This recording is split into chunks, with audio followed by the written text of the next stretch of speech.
कठुआ से एक बहुत ही दुखद खबर आप तक एक बार फिर से साझा करने जा रहे हैं, जिसमें आपको बताते चलें कि कठुआ के अलग अलग जगहों पर बादल फटने से अब तक 7 लोगों की मौतें जो है वहां पर हुई हैं, जिसमें 2 साल का बच्चा और 9 साल की एक बेटी और इसके अलावा बहुत ज्यादा 6 साल के कम उम्र के समेत जो है वो कुल मिलाकर 7 लोगों की इसमें मौत हुई है। जिस तरह से सुबह ही जम्मू ट्रिब्यून द्वारा सबसे पहले आप तक खबर साझा की गई थी कि जम्मू कश्मीर के कठुआ जिले में वहां पर बादल फटने से काफी ज्यादा जो तबाही है वो वहां पर देखने को मिली है, लेकिन इसी के चलते आपको बताते चलें कि अभी की जो जानकारी कठुआ से सामने आ रही है, यहाँ पर बताइए जा रहा है कि 7 लोगों के अभी तक वहां पर जो है वो शव बरामद किए गए हैं, जबकि घायलों को वहां से जो है वो एयरलिफ्ट किया जा रहा है और उन्हें हॉस्पिटल पहुंचाने की कोशिश की जा रही है। एसडीआरएफ, एनडीआरएफ, लोकल पुलिस और साथ ही साथ जो अलग अलग टीमें, इंडियन आर्मी हो, वो जो है वो इस समय मौके पर हैं और फौरी तौर पर वहां से लोगों को रेस्क्यू करने का काम कर रही हैं। लेकिन आपको बताते चलें कि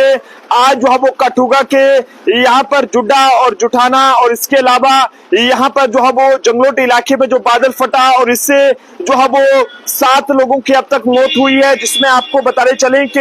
एक 9 साल की बेटी जिसका नाम राधिका डॉक्टर प्रवीण सिंह है और इसी के साथ साथ यहाँ पर ये जो कि आरो बागड़ा जंगलोट तहसील कठुआ की रहने वाली है और वहीं दूसरी की पहचान जो है वो रेणु देवी वाइफ ऑफ प्रवीण सिंह यानी कि मां और बेटी की मौत यहाँ पर हुई है। उम्र जो है वो 39 साल की करीब है। वहीं तीसरे की पहचान यहाँ पर जो है वो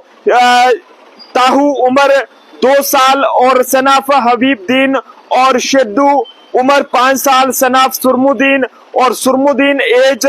30 साल सनाफ बशीर अहमद, फानू उम्र 6 साल सनाफ सुरमुद्दीन और जुल्फान उम्र 15 साल डॉक्टर ऑफ बशीर अहमद। यानी कि बहुत ज्यादा कम उम्र के बच्चों की भी जो मौत है वो इसमें हुई है। सारे के सारे लोग यहाँ पर कोई जो है वो बागड़ा जंगलोट का रहने वाला बताया जा रहा है कठुआ का, और कोई जो है वो जोड़ जुठाना तहसील और डिस्ट्रिक्ट कठुआ का रहने वाला बताया जा रहा है। अभी भी कठुआ के अंदर जो तबाही का मंजर है वहां पर देखने को मिला है। जम्मू कश्मीर के CM Omar Abdullah, lieutenant governor जो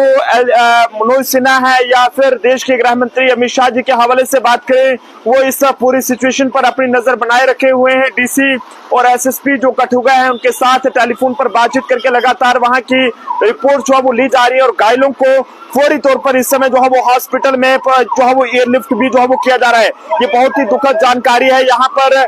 इससे पहले किश्तवाड़ के चशोदी पाडर इलाके में जो बादल फटा, कई सारे लोगों की मौतें वहां पर हुई, लेकिन दुखद बात यह भी है कि यहाँ पर अब उसके बाद कि कठुआ के भी कई सारी जगहों पर जो है वो बादल फटने की घटना सामने आई है और जिसके बाद बड़े पैमाने पर जो रेस्क्यू है वो वहां पर जारी है। लेकिन बड़ा ही दुखद है कि आप सब लोग जो है वो जरूर दुआ करें कि किश्तवाड़ के जशोती के लिए और कठुआ के लिए कि वहां पर और कोई भी नुकसान जो है वो ना हो। आप सब लोगों से कहेंगे कि वेदर को लेकर जम्मू कश्मीर में एक बार फिर से रेड अलर्ट जारी किया गया है और नदी नालों के पास ना जाएं। यदि अगर आप वहां पर रहते हैं थोड़ी दिन के लिए किसी अपने रिश्तेदार के घर पे या कहीं दूर चले जाएं ताकि कोई बड़ा हादसा जो है वो ना हो। देखते रहिए जम्मू ट्रिब्यून के अभिषेक के साथ नरेंद्र सिंह ठाकुर, जम्मू।